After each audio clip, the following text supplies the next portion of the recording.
Hey there guys, welcome back to Jaffa Reviews. My name is Jack, and today we're going to be taking a look at the Challenger gaming keyboard by ThermalTake. This is part of their TTE Sports range of gaming equipment. And yeah, right off the bat we're going to have a look at the packaging. So here you've got the nice glossy image of the keyboard itself in all its glory. We've got some features here, just your fan and your 6 macro keys. Dominate like no others. Okay, that's that. On this side we've got just your features here, which has got the onboard memory, 18 macro keys, blah blah blah, extra USB port, gold plated USB, compatible with Windows 7. So that's great. Let's get these off.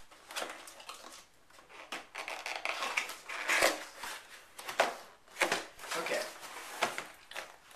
Let's take a look at these features here. Here's the USB port, so basically this side you can just plug in another USB device. That's great if you want to have like your mouse plugged into it, and then your mouse and keyboard can take up one USB port if you're sort of short of USB ports.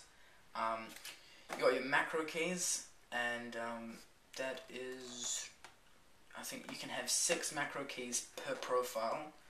And you have 3 profiles, giving you a total of 18 macro keys. Possibilities are endless. Multimedia keys, so that's just your play, pause, stop, whatever. 32 kilobytes of onboard memory.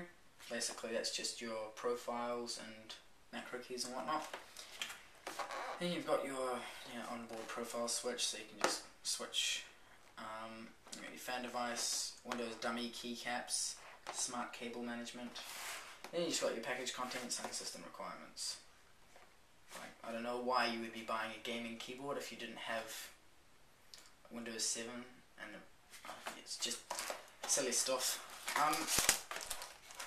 Let's get this out. Alright, so we have the driver CD, pretty much just the norm, although I would recommend going onto the website, getting more updated drivers, just because. Check this out here.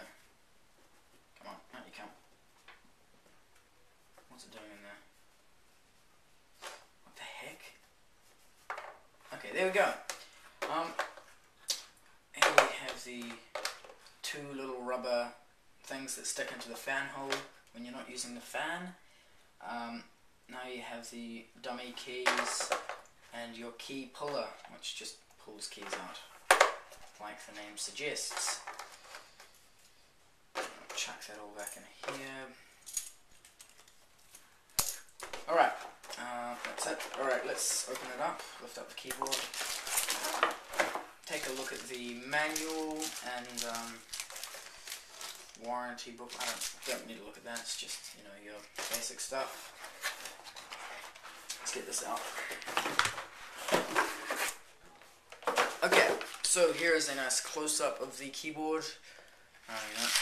It's got a nice finish that they have on the plastic. It's good. Let's get it there. Right, let's plug it in. So on the plug, it's a gold connector, and they have a nice little beveled keyboard icon and the TT logo.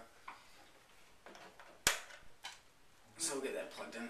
My desktop computer is not working at the moment, so I have to use this laptop. So I'm just going to demonstrate that. So here you have your glowing logo thing. It's quite cool. Got your red accents on the side. Along here we have just your basic QWERTY keyboard layout, numlock. Yep, got your numpad, everything over here. Here's your FN key, and then you have rewind, play, stop, playing, pause, stop, forwards, volume up, volume down, mute. And I think this icon looks like it says, it turns off the Windows key. And I think these are the profile switch up here. It says standard 1, 2, and 3. And yep, that's about it. So here and here we have the rubber covers. So you actually get 2 more included, giving you a total of 4. And take these off, and then you put the fan in. So let's take a look at the fan. The fan can be kind of tricky to put back. It took me a while to figure this out because, I don't know, but you plug it, you just let it sit in like that and then push forwards and then it won't come out, rather than just, forcing it down. Let's get this out. So if you put it this way, the air's going to come there. If you put it that way, air's going to go away. I don't really know why you need this. I guess if you're really like playing StarCraft and you're so sweaty that you need it blowing into your face, or maybe you need it to twist that way so it sucks all the sweat out, whatever. It's kind of like it's a cool feature, but I guess it's not. To me, I probably won't use it much, so I will just have it sitting over there. I'm just gonna, for the sake of me not breaking things in this video, I'm gonna put it away for a moment. I'm flinging the keyboard around, don't want to smash it. Here you've got the USB port, and here is the smart cable management. So I guess you just shove the cable into there. I don't know. Yeah, that's just another nice little feature. Then we have the little clicky outy things. And that raises your keyboard just for personal preference. I have to say the keyboard itself feels like a good quality keyboard. A lot of the cheaper keyboards feel like they're just going to snap at any moment and they won't do much. Another thing I noticed is actually, if you can see that, I don't know, it's got these holes here. I guess that's like an anti-spill thing, like if you spill water on it, it's not going to pull up inside it, but it'll just go right through, which is quite a nice feature. That's pretty much it. Oh yeah, the tactile feedback.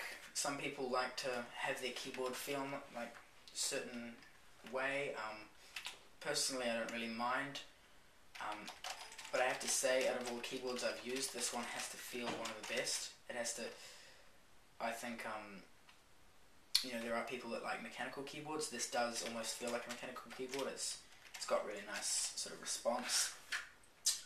Let's take a look at the dummy key things.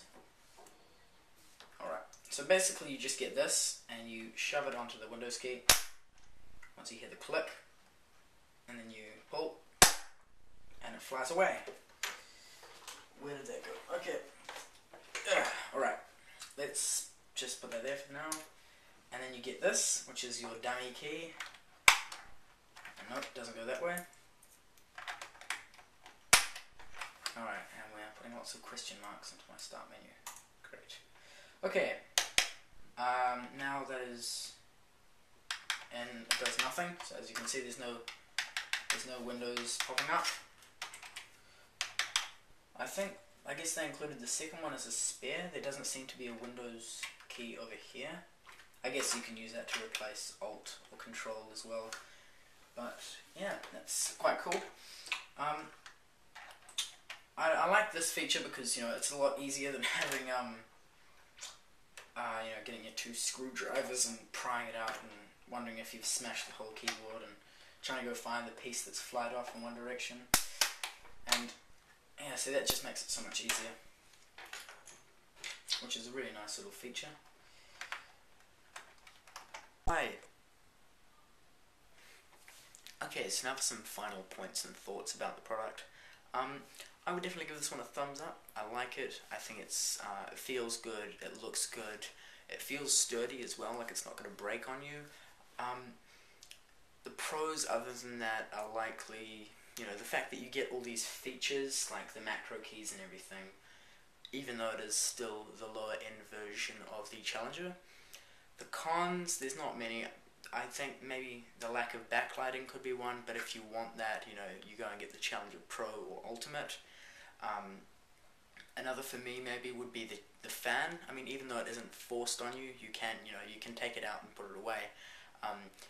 It's still, I don't see a point to it really, so I probably won't use it, but other than that, it's a really good keyboard, and I would definitely recommend it to someone that wants to get an entry-level gaming keyboard for a relatively cheap price. If you liked the video, hit like, comment, subscribe, and thanks for watching.